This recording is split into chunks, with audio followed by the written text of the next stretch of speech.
I wanted to provide an addendum. This is not required watching, but it may be valuable. Let me know if I need to make this required for folks. But what I wanted to do is make sure that you could see what a proof would look like to show that the alternate interior angles given two parallel lines cut by transversal, that these alternate interior angles are congruent. And so here I have one mapped out for you, and you should just add this to your notes. It'd just be a great thing to have. We're going to start with the fact that we are given lines A and B are parallel to each other. We know that the measures of angle 1 and 2 are supplementary by the same side interior angles postulate. So these are supplementary. They're measures sum to 180. And I also know by the angle addition postulate, or by the linear pair theorem, that angles 2 and 3's measures add to be 180. Notice the notation. I'm not saying angle 3 plus angle 2. I'm saying the measure of angle 3 plus the measure of angle 2. I can use the fact that these are both equal to 180 to say that they're equal to each other by the substitution property of equality. And then when I subtract the measure of angle 2 from both sides, I'm showing that the measure of angle 1 is equal to the measure of angle 3, and therefore those angles are congruent by the definition of congruent. Pause it to write that down if you need to. The corresponding angles theorem, if we have line L parallel to line M, I'm going to prove that angle 2 and angle 1 are congruent. I'm going to need another angle, and it kind of depends on how we want to do this.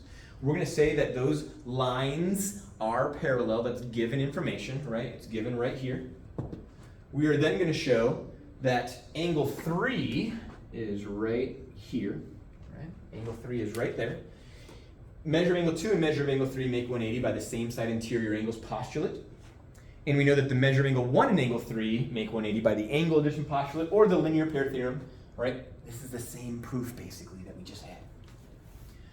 We're going to set those things equal to each other. Since they're both equal to 180, we can say that they're equal to each other by the substitution property of equality. Subtract the measure of angle 3 from both sides, and therefore those angles are congruent to each other. Congruent to each other. Write that proof down if needed. And then finally, our alternate exterior angles theorem. Given that these lines are parallel, prove that angles 1 and 3 are congruent. So given parallel lines, we know that angles 2 and 3 are congruent by the corresponding angles theorem. I know that angles 1 and 2 are congruent by the vertical angles theorem. If 1 is congruent to 2 and 2 is congruent to 3, then 1 is congruent to 3 by the transitive property of congruence. And therefore we're done. We've got that one proven. So what I wanted to show is just to make sure that you could see what geometric proof could look like, what it ought to look like. Again, modeling as many proofs as possible is going to make it so that you can do the proofs when you are tasked with doing that.